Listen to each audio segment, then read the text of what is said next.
Alright, here it is from the side, underneath.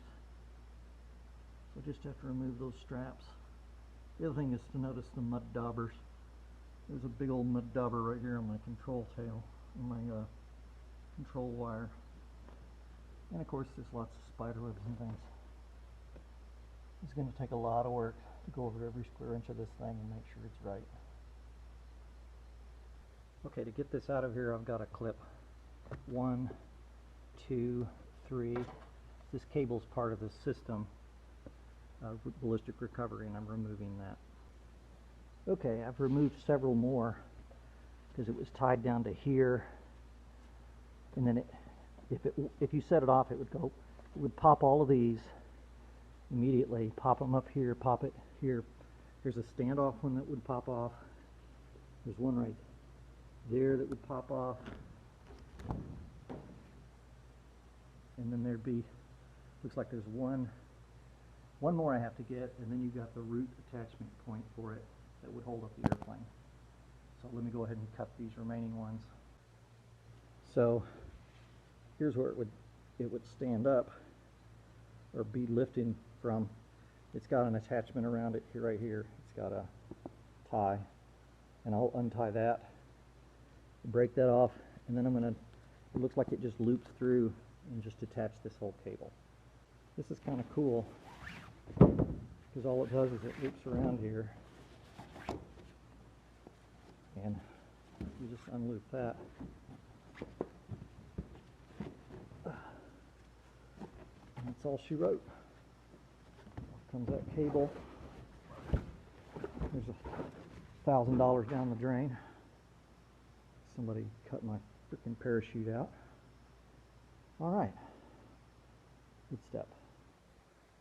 Well, I'm really tempted to take off this entire blue thing. You can see how these tubes slide back, and there's a couple of zip ties that hold them in place. So you've got one holding them together, and then that second one there is just holding the blue fabric onto the tube. And then at the bottom, looks like it's the same thing, only it was all one zip tie that was around it might have been around the tube. But anyway, there's holes in the ends of these tubes that you run a zip tie through to keep them in place.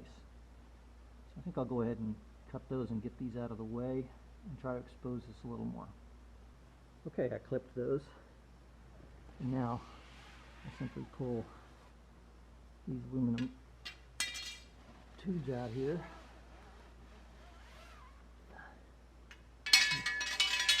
Stiffeners, I guess you call them. And now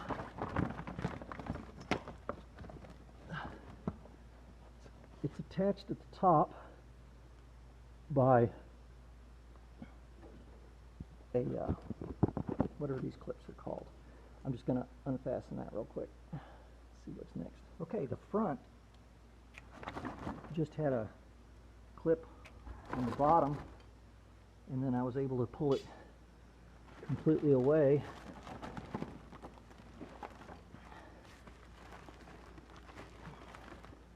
So let's see. There's another clip up there, and we'll see what's after that. Then again, on this side, you've got two of these stiffeners. One I'll pull out the front.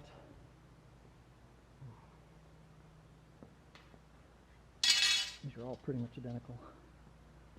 One I'll pull out the back. Okay. Now let's see where we stand. Alright, so I've peeled it back, and there was one more of these on the bottom I pulled off. Now what you see is these go through holes. The control wires on each side go through a hole in this thing. And I'm tempted, instead of removing the control wire, to just cut this off, which I think is what I'll do, because it's really a mess to have it back here otherwise and try to do any work.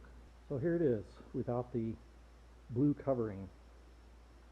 I actually kind of like it this way. You can see more of what's going on in here. I don't think it's a problem to fly it without it. I'll look into that. So as far as components, we got, I laid out the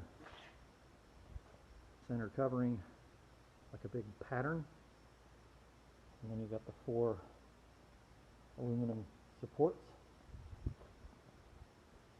You have a bunch of twist ties and mud dauber things, or zip ties and mud dauber things underneath the aircraft. Won't be the last. And then I've got the main supporting cable for the drogue chute. So that's where it stands right now.